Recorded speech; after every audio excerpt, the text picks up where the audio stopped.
لیکن ائمہ کے اقوال کی روشنی میں جس چیز کا استحباب ثابت ہوتا ہے، جس پہ علماء کے فتوے بھی ہیں، وہ یہ کہ مستحب ہے کہ پہلی رکعت میں الحمد کے بعد سورہ قدر اور دوسری رکعت میں الحمد کے بعد سورہ توحید پڑھی جائے، اس کا ثواب سب سے زیادہ ہے۔ باقاعدہ وسائل الشیعہ کی 4 جلد میں امام زمانہ علیہ الصلوۃ والسلام سے سوال پوچھا گیا، صلی اللہ علیہ وسلم۔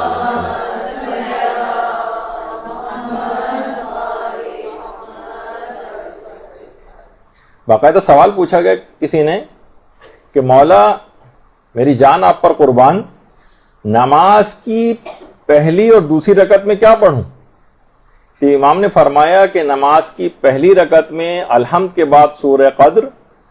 اور نماز کی دوسری رکعت میں الحمد کے بعد سورہ توحید کی تلاوت کرو۔ اور امام نے آگے ایک جملہ ارشاد فرمایا جس سے ان سوروں کی اہمیت پتہ چلتی۔ امام نے فرمایا مجھے تعجب ہے ان لوگوں پر جو نمازوں میں سورہ قدر اور سورہ توحید نہیں پڑھتے، ان کی نمازیں بارگاہ خداوندی میں قبول کیسے ہوتی ہیں؟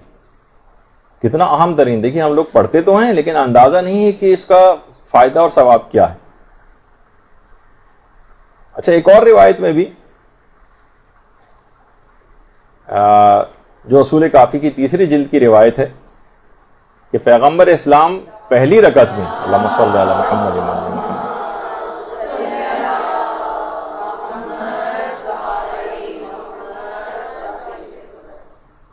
معراج کے سفر کی جو روایت ہے کہ پیغمبر اسلام کو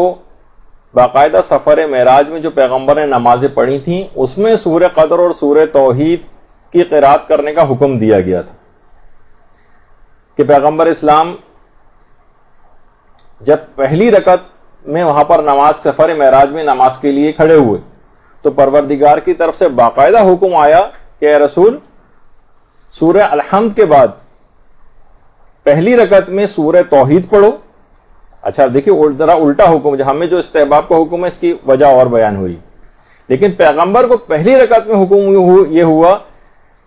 کہ اے رسول آپ پہلی رکعت میں سورہ توحید پڑھیں۔ پیغمبر اسلام نے الحمد کے بعد سورہ توحید پڑھی، اور جب پیغمبر دوسری رکعت کے لیے کھڑے ہوئے تو پھر پیغمبر کے اوپر وحی آئی کہ اے محمد صلی اللہ علیہ وآلہ وسلم صلی اللہ علیہ محمد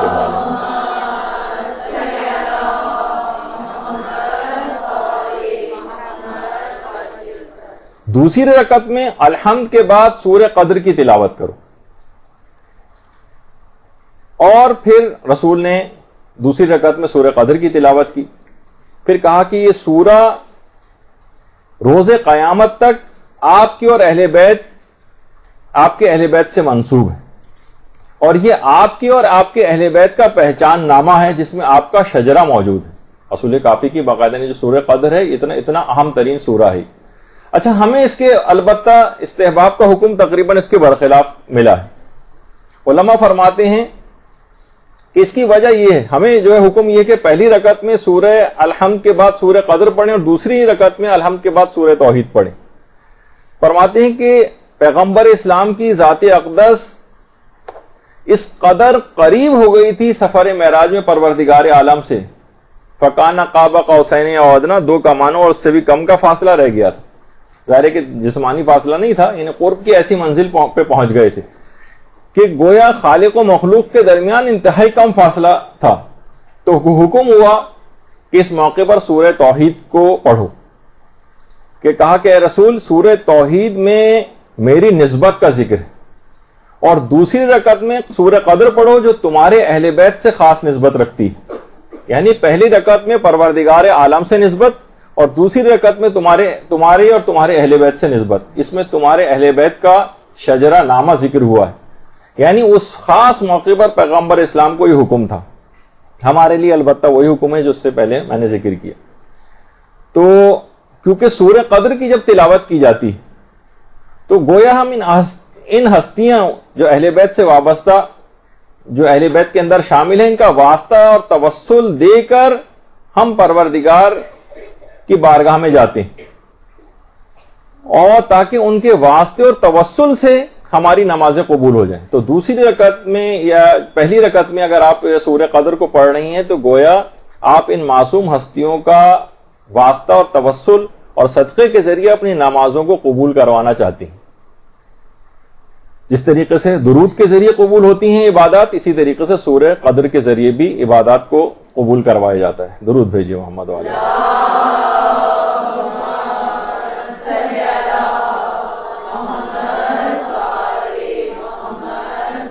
جیسے کہ ابھی آپ نے سنا کہ سورہ قدر کی تلاوت کا بہت ثواب ہے، سورہ توحید کی تلاوت کا بہت ثواب ہے. اتنا زیادہ ثواب ہے تاکہ آپ جب کبھی سورہ قدر پڑھیں تو واقعی آپ کو پتہ چلے کہ ایک کتنے عظیم سورہ آپ تلاوت کرنے جا رہے ہیں. ثواب الاعمال میں شیخ صدوق نے باقاعدہ یہ روایت نقل کی ہے کہ جو شخص بھی اپنی واجب نماز میں سورہ قدر پڑھتا ہے اسی وقت ایک منادی ندا دیتا ہے. وہ ندا تو آپ کو سنائی نہیں دیتی، لیکن روایات میں ائمہ معصومین نے وہ آپ کو ندا بتا دی. اسی وقت پروردگار کی طرف سے ایک منادی ندا دیتا ہے کہ تیرے تمام پچھلے گناہ معاف کر دیے گئے ہیں، اب نئے سرے سے اعمال شروع کر. اللہم صلی علی محمد و علی محمد.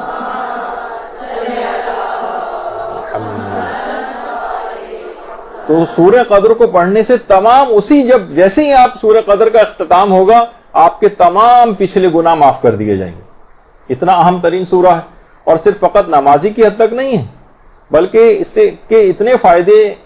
اس کے علاوہ بھی ہیں. کہا جاتا ہے کہ مقروض کے لیے پانچویں امام نے خاص طور پر 2 عمل بتائے ہیں جسے آیت اللہ بروجردی نے اپنی کتاب جامع احادیث شیعہ میں نقل کیا. اگر کوئی بھی شخص مقروض ہے تو وہ 2 اعمال پانچویں امام فرماتے ہیں کہ اگر اعمال انجام دے لے تو اس کا قرض اتر جائے گا. اس میں ایک ہے کثرت کے ساتھ استغفار پڑھنا اور سورہ قدر کی تلاوت کرنا. نمازوں میں بھی سورہ قدر کی تلاوت کریں اور اس سے ہٹ کر بھی سورہ قدر کی تلاوت کریں. کتنا بھی قرض کیوں نہ ہو ان 2 چیزوں سے ادا ہو جاتا ہے. بہت اہم بات ہے، یہ عام طور پہ لوگوں کو بتانے والی ہے کہ جو مقروض ہیں اس طرح سے اپنے ان سوروں کی برکت سے اپنے قرضوں کو اتار سکتے ہیں. باقاعدہ مستدرک الوسائل میں ہمارے چھٹے امام کی ایک اور روایت بھی ہے. اللہم صلی علی محمد و علی محمد.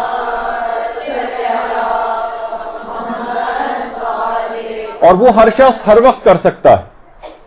کبھی بھی جب بھی آپ پانی پینے لگیں چھٹے امام فرماتے ہیں کہ سورہ قدر کو اگر پانی پر دم کر کے پی لے تو اس کی آنکھوں کی بینائی بہت زیادہ تیز ہو جائے گی. سورہ قدر کو تلاوت کرے اور پانی پہ دم کر دے اور اس کے بعد اس پانی کو پی لے، اس کی بینائی تیز ہو جائے گی. اور علماء سورہ قدر کو وسعت رزق کے سلسلے میں انتہائی مجرب بتاتے ہیں کہ اگر کوئی شخص سورہ قدر کو تلاوت کرے، روزانہ نماز فجر کے بعد 10 مرتبہ سورہ قدر کی اگر تلاوت کرے اور اس سے تخلف نہ کرے، یعنی اس کو چھوڑے نہیں، ایسا نہیں کبھی کر لی کبھی نہیں کی، نہیں، اسے کنٹینیوس جاری رکھے، بالکل پابندی کر لے اس کی، تو فرماتے رزق کے سلسلے میں پھر وہ خدا کی قدرت کا مشاہدہ کرے گا. روزانہ نماز فجر کے بعد 10 مرتبہ سورہ قدر کو پڑھنا یہ قدرت خدا کا مشاہدہ کروائے گا رزق اور روزگار کے سلسلے میں. ایسی ایسی جگہوں سے اس کے پاس رزق آئے گا کہ اس کو گمان تک نہیں ہوگا. اور روزانہ اس کی تلاوت رمضان کے روزوں کا ثواب دلواتی ہے اور شب قدر کے احیا یعنی اس کو جاگ کر عبادت میں گزارنے کا ثواب دلواتی. سوچیے کہ ایک سورہ قدر آپ پڑھ رہی ہیں ہر نماز میں اور اتنا زیادہ ثواب اس کا، رمضان کے روزوں کا ثواب بھی ساتھ میں مل رہا ہے، پوری رات شب قدر میں جاگ کے عبادت کرنے کا ثواب بھی مل رہا ہے. خود اس کے ثواب کے کوئی حد اور انتہا نہیں شب قدر میں جاگنے کا، وہ آپ کو صرف سورہ قدر کو نماز میں پڑھ کر ہی اتنا ثواب مل جائے گا. یہی وجہ ہے کہ آیت اللہ سید عبد الکریم کشمیری جو عملیات کے سلسلے میں انتہائی مشہور، وہ فرماتے تھے کہ بہت سے اذکار ایسے ہیں اور قرآنی سورے ایسے ہیں جو کسی خاص عدد میں معین نہیں ہیں. یہ جتنا بھی زیادہ سے زیادہ آپ پڑھیں آپ پڑھ سکتی ہیں. ان کو کسی عدد میں منحصر نہیں کیا گیا اور ان کو اذکار بے عدد کہا جاتا ہے. بس یہ زیادہ سے زیادہ پڑھیں. بہت ساری چیزیں انہوں نے بتائی ہیں اذکار بے عدد میں، مثلا یا اللہ یا اللہ یا اللہ، جتنا بھی چاہیں آپ اس کو پڑھ سکتی ہیں. فائدے اور ثواب بڑھتے ہی چلے جائیں گے، کسی عدد میں منحصر اور معین نہیں. یہ اذکار بے عدد، یا رب یا رب یا رب یا رب یا رب، جتنا بھی سانس جب تک نہ ٹوٹے آپ پڑھتی ہل جائیں، سانس لے کر پھر دوبارہ پڑھنا شروع کر دیں. لا الہ الا اللہ یہ بھی اذکار بے عدد میں سے، جتنا چاہیں اس کو ہر وقت ہی پڑھتے رہنا چاہیے. یا اللہ یا اللہ یا اللہ یا اللہ جتنا، یہ اذکار بے عدد میں سے. اور فرماتے ہیں 2 سورے بھی اذکار بے عدد میں سے، سورہ توحید اور سورہ قدر، یہ بھی زیادہ سے زیادہ پڑھنے چاہیے، زیادہ سے زیادہ. یعنی عام حالات میں، فقط نمازوں کی حد تک نہیں، عام حالات میں بھی زیادہ سے زیادہ اس کو پڑھتے رہیں، اور کوئی عدد وعدد کا بھی تعین نہ کریں کہ اچھا مجھے 5 پڑھنے 3 پڑھنے، جتنا بھی ہو سکے پڑھتے رہیں. اچھا اسی طرح سے خاص طور پر سورہ توحید کے اندر تو ایک خاص ایک فقہی حکم بھی ہے جس سے اس کی اہمیت پتہ چلتی ہے کہ اگر آپ سورہ توحید یا سورہ کافرون میں سے کوئی سا بھی ایک سورہ شروع کر دیں مثلا پڑھنا، تو اگر آپ نے ایک آیت بھی اس کی پڑھ لی ہے تو اس کو چھوڑ کر کوئی دوسرا سورہ نہیں پڑھا جا سکتا. ورنہ بہت سے سورے ایسے ہیں کہ ان کے متعلق نہیں ملتا ہے، کچھ روایات کا وہ ہوتا ہے اس کے اندر آیات کا ایک اختلاف کہ جناب اتنی آیات اگر پڑھ لی جائیں، اس کی تفصیل میں بھی فی الحال نہیں جا رہے ہیں، تو اس کے بعد اگر اس میں چھوڑ کے دوسرا سورہ بھی پڑھنا چاہیں تو اس کو درمیان سے چھوڑ کر اور دوسرا سورہ شروع کیا جا سکتا ہے. لیکن سورہ توحید اور سورہ کافرون میں سے کوئی سا بھی اگر ایک آیت بھی پڑھ لی جائے تو اس کو چھوڑا نہیں جا سکتا. اور سورہ توحید کے متعلق یہ ہے کہ ایک ہی سانس میں اس سورہ توحید، کیونکہ چھوٹا سورہ ہے، اکثر لوگ بسم اللہ سے لے کر کفوا احد تک ایک ہی سانس میں اس کو پڑھتے ہوئے چلے جاتے ہیں، تو اس میں ایک ہی سانس میں اس کا پڑھنا مکروہ شمار کیا گیا. اور یہ واحد وہ سورہ ہے کہ دونوں رکعت میں، اگر جیسے کہ ابھی آپ نے سنا کہ سورہ توحید کو پڑھنا مکروہ بھی نہیں، اور دونوں رکعت میں اس کو پڑھا جا سکتا ہے. ورنہ کوئی اور سورہ اگر آپ پڑھیں دونوں رکعت میں، مثلا آپ کہیں گے سورہ قدر میں دونوں رکعت میں پڑھوں، تو پڑھا تو جا سکتا ہے لیکن ثواب کم ہو جائے گا. یہ صرف سورہ توحید کی خصوصیت ہے کہ اسے دونوں رکعتوں میں پڑھ لیا جائے تو ثواب کم نہیں، یعنی مکروہ نہیں اور ثواب کم نہیں ہوتا. بلکہ چھٹے امام تو یہاں تک کہ جملہ ارشاد فرماتے ہیں اللہم صلی علی محمد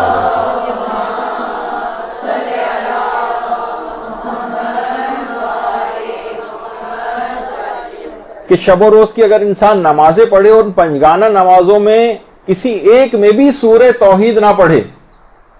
تو اس وقت ایک منادی ندا دیتا ہے اور کہتا ہے کہ بندہ خدا تو نماز گزاروں میں سے نہیں ہے. یعنی 5 نمازیں اس کے دن کی ایسی گزر جائیں جس میں ایک میں بھی سورہ توحید نہ پڑھے، اگرچہ اس کی اجازت ہے اس کو، لیکن بہرحال اس کی تاکید اور کے طور پر یہ بات روایت میں کہی گئی کہ ایک منادی ندا دیتا ہے اور کہتا ہے کہ بندہ خدا تو عبادت گزاروں میں سے نہیں. اور کہا جاتا ہے کہ سورہ توحید جو ہے اس کے اسرار اور حقائق کو سمجھنے سے عقل انسانی عاجز ہے، اور فقط صاحبان معرفت ہی اس کے حقائق کو درک کر سکتے ہیں جو اتنا چھوٹا سا سورہ ہے نا سورہ توحید. اور یہ ایک ایسی امانت ہے کہ سوائے انسان کے کوئی مخلوق اس کو حمل کرنے کی طاقت نہیں رکھتی سورہ توحید کو. اور ہمارے امام زین العابدین علیہ الصلوۃ والسلام فرماتے ہیں اللہم صلی علی محمد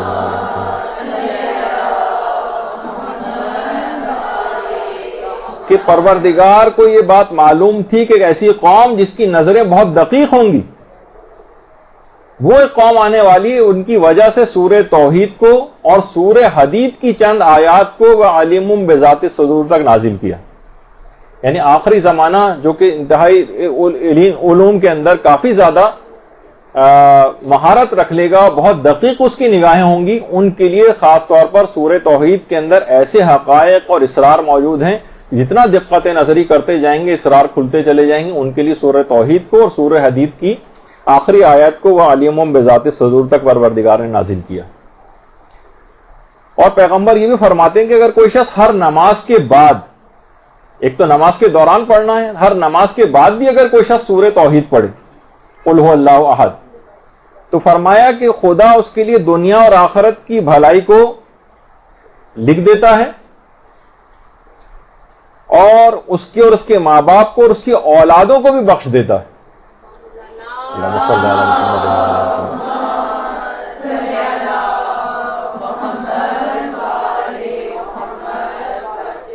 اچھا، اب دو ایک باتیں اور تھیں کہ ہم نے پچھلی کلاسز کے اندر سورہ الحمد ختم کی تھی، اس کے بعد سورہ توحید کی کچھ باتیں بیان ہو رہی تھیں لیکن وقت کی کمی کی وجہ سے رہ گئیں، تو تھوڑا سا دیر رک کے صرف 2-3 منٹ سورہ توحید کی کچھ باتوں کو مکمل کر دیا جائے. دیکھیے نمازوں میں کہا پچھلی بار بھی بیان ہوا تھا کہ سورہ توحید کی اتنی زیادہ فضیلت ہے، اور فضیلت یوں ہم بیان کر رہے ہیں تاکہ آپ کو اندازہ تو ہو کہ جب ہم نماز میں سورہ توحید پڑھ رہے ہیں اس کا فائدہ کیا ہے، یہ کتنا عظیم سورہ ہے کہ پیغمبر اسلام سے ایک دفعہ یہودیوں نے آ کر کچھ سوالات پوچھے تھے. اللہم صلی علی محمد و علی محمد.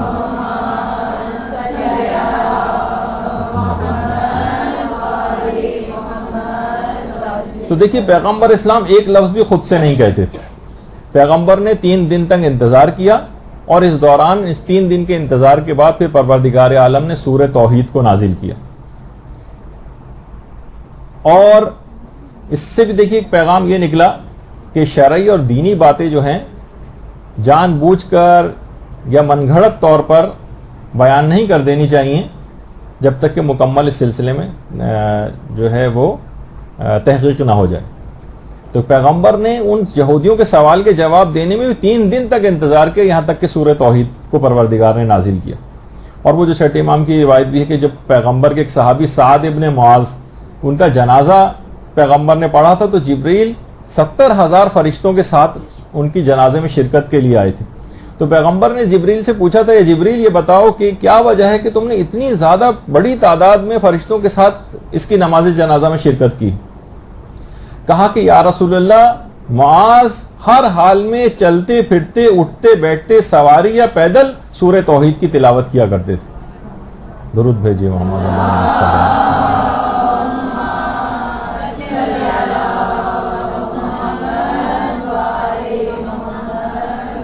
اور اتنا اہم ترین یہ سورہ ہے واقعتاً کہ علماء نے طب الائمہ کے نام سے جو کتابیں بھی لکھی ہیں اس میں بھی ہمارے 5ویں امام محمد باقر علیہ الصلوۃ والسلام اللہم صلی علی محمد.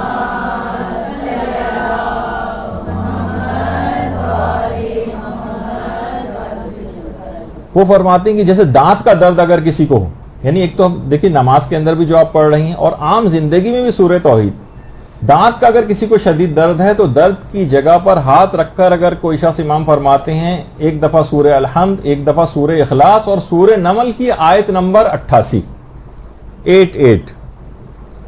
یہ اگر پڑھے گا تو فوراً دانت کے درد میں آرام آ جائے گا. حمد، سورہ توحید اور سورہ نمل کی آیت نمبر 88. بچوں کو بھی یاد کرانا چاہیے. عام طور پر دانت کا درد گھر میں رہتا ہے، ڈینٹسٹ کے پاس ایسے موقع بوٹتا ہے کہ جانا پاسبل نہیں ہوتا ہے. اور یہی علماء فرماتے ہیں یہی والا طریقہ اگر کسی کی آنکھ میں درد ہو تو اس کے لیے بھی یہی ہے، درد والی جگہ کے اوپر ہاتھ رکھے اور حمد اور سورہ توحید پڑھے اور اس کے بعد سورہ نمل کی آیت نمبر 88 کی تلاوت کرے تو آنکھ کے درد کے لیے بھی بہت مجرب ہے، فوری آرام آ جاتا ہے اس سے. دیکھیے بہت ساری چیزیں ایسی مرتب یہاں پر نہیں ہوتی ہیں، ورنہ لوگ جو پریکٹس کرتے ہیں واقعی حیران ہوتے ہیں کہ جو ہم نے سنا تھا وہ بالکل ایسے ہی اس کو پایا ہے. اسی طرح سے اگر کسی کو بہت شدید بخار ہو، اس کے متعلق علماء نے لکھا کہ اگر سورہ توحید کی 10 تسبیحاں یعنی 1000 مرتبہ اگر کوئی شخص سورہ توحید کی تلاوت کر لے اور اس کے بعد پروردگار کو حضرت زہرا کے واسطہ دے کر دعا کرے، اللہم صلی علی محمد و علی محمد،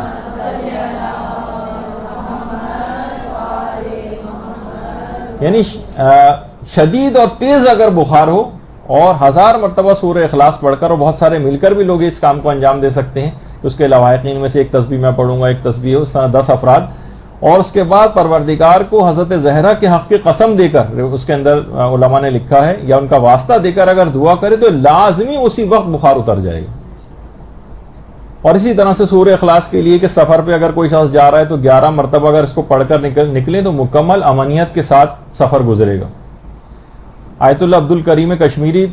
جو عملیات کے آیت اللہ گزرے ہیں وہ فرماتے ہیں، یعنی عرفا میں سے تھے، کہ اس کا ہمیشہ پڑھنا سورہ اخلاص کا یہ آپ کی یقین میں بہت اضافہ کر دیتا ہے، اور جیسے جیسے یقین بڑھتا جائے گا ویسے ویسے گناہوں سے دوری بڑھتی جائے گی، ویسے ویسے سیر و سلوک کے منازل طے ہوں گے. اور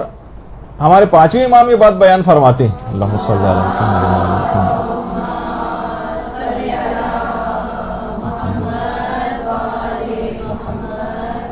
کہ 10 مرتبہ روزانہ اس کو پڑھنا تمام گناہوں کو معاف کروا دیتا ہے. سونے سے پہلے اگر کوئی شخص اس کو پڑھے تو چھٹے امام فرماتے ہیں کہ 50 سال کے گناہوں کو معاف کر دیتا ہے. اصول کافی ہے 50 سال کے گناہ معاف ہو جاتے ہیں فقط ایک دفعہ تلاوت کرنے سے سونے سے پہلے. اور سونے سے پہلے اگر سورہ اخلاص پڑھ لے تو 50 فرشتے پروردگار بھیجتا ہے جو اس کی حفاظت کے اوپر مامور ہو جاتے ہیں. اور امیر المومنین نے تو یہاں تک ارشاد فرمایا ہے کہ گھر میں جس وقت انسان داخل ہو اس وقت اگر سورہ توحید کی تلاوت کرتے ہوئے داخل ہوگا تو فقر و فاقہ دور ہو جائے گا. یعنی آپ اندر سورہ توحید پڑھتے ہوئے داخل ہوں گی اور دوسرے دروازے سے یا اسی وقت جو ہے فقر و فاقہ گھر سے رخصت ہو جائے گا. اور اس کی بار بار تلاوت آپ کی اہم زندگی جو آپ کی زندگی ہے اس میں جتنی بھی اس طرح کی چیزیں ہیں جو بہت امپورٹنٹ آپ کے لیے ہوتی ہیں اور خود ہماری اپنی زندگی کہا جاتا ہے کہ اگر کوئی شخص ایک دفعہ اس کی تلاوت کر لے تو اس کی اپنی زندگی کے اندر برکت آ جاتی ہے. 2 بار تلاوت کر لے تو اپنی زندگی پلس اس کے خاندان والوں کی زندگی میں برکت آ جاتی ہے. اور اگر روزانہ 3 مرتبہ تلاوت کر لے تو اپنے خاندان حتیٰ کہ پڑوسیوں تک کی زندگی میں برکت اس سے آ جاتی ہے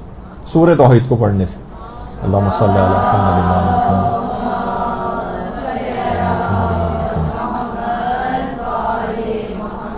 اور اگر صبح سورج نکلنے سے پہلے 11 مرتبہ سورہ اخلاص پڑھ لی جائے تو اس روز شیطان خواہ کتنا ہی زور کیوں نہ لگائے اس سے کوئی گناہ نہیں کروا سکتا. تو اس کو پڑھنے سے ہر چیز میں برکت ہے حتیٰ کہ آپ کی عمر میں آپ کی زندگی میں آپ کی صحت میں. اس کے علاوہ آپ اگر مطالعہ کرنا چاہتی ہیں آپ پڑھائی کرنا چاہتی ہیں آپ کے علم میں آپ کے اخراجات میں آپ کے مال میں تجارت اور بزنس کوئی شخص کر رہا ہے ملازمت کوئی کر رہا ہے ہر چیز میں آسانیاں ہی آسانیاں سورہ اخلاص پیدا کر دیتی. البتہ اس کو صحیح طور پر پڑھنا ہے اور اس کو صحیح قرأت کے ساتھ اس کو پڑھنا ہے. اور جیسے اس کے اندر بہت ساری چیز میں جب پچھلی کلاسز ہوئی تھی جس میں سورہ توحید کی کچھ تلفظ کی غلطیاں بھی بتائی تھیں تو اس میں ایک چیز یہ بھی آئی تھی کہ جو غلطی تو نہیں تھی بلکہ یہ کہ کئی طریقوں سے اس کو پڑھا جا سکتا ہے. خاص طور پہ جو اس کی آخری آیت ہے وَلَمْ يَكُنْ لَهُ كُفُوًا أَحَدٌ تو کفوًا کفؤً کفوً کفؤً ہر طرح سے اس کو پڑھا جا سکتا ہے. اب آپ کے سامنے ہم ایک کلپ آپ کو دکھاتے ہیں. اس کو آپ بہت بغور خاص طور پر اس کی آخری آیت ورنہ اس کے اندر اپنی اور اس کو کتنے طریقوں سے پڑھا جا سکتا ہے ایک دفعہ اور پہلے بھی ذکر ہوا تھا اس کا اور ہم نے وہ کلپ سنوایا تھا آپ کو لیکن یہ کہ اس کو دوبارہ تکرار ہو جائے آپ کو اس کا صحیح موقع جو ہے وہ اب آ گیا ہے. تو اب آپ اس کی سنیے گا خاص طور پہ آخری والی جو آیت ہے تو کتنے الگ الگ طریقوں سے بھی اس کو پڑھا جا سکتا ہے. أعوذ بالله من الشيطان الرجيم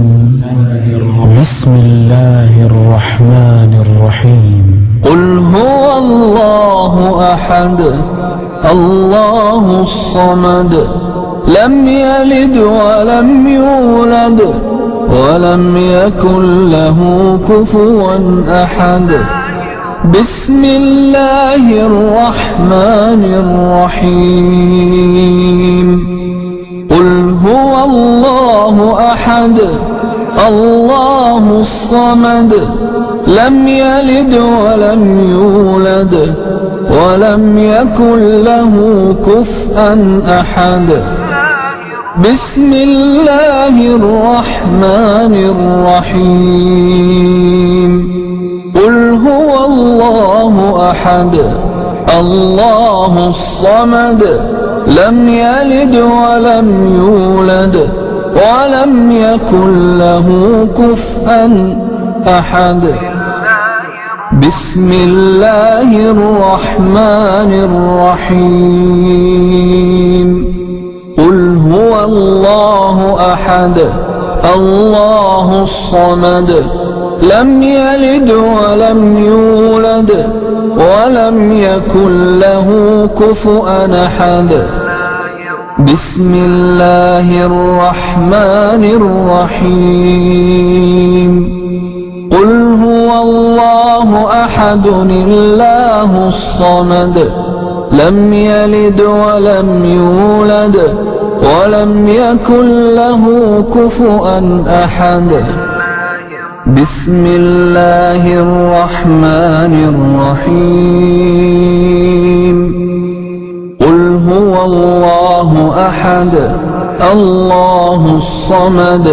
لم يلد ولم يولد ولم يكن له كفوا أحد بسم الله الرحمن الرحيم قل هو الله أحد الله الصمد لم يلد ولم يولد ولم يكن له كفوا أحد بسم الله الرحمن الرحيم قل هو الله أحد الله الصمد لم يلد ولم يولد ولم يكن له كفوا أحد بسم الله الرحمن الرحيم قل هو الله أحد الله الصمد لم يلد ولم يولد ولم يكن له كفوا أحد بسم الله الرحمن الرحيم قل هو الله أحد الله الصمد لم يلد ولم يولد ولم يكن له كفوا أحد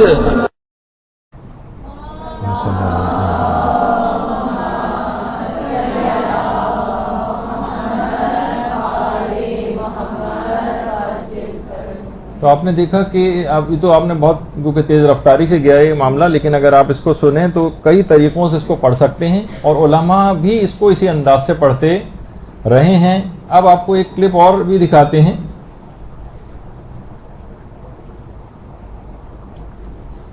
کہ مراجع بھی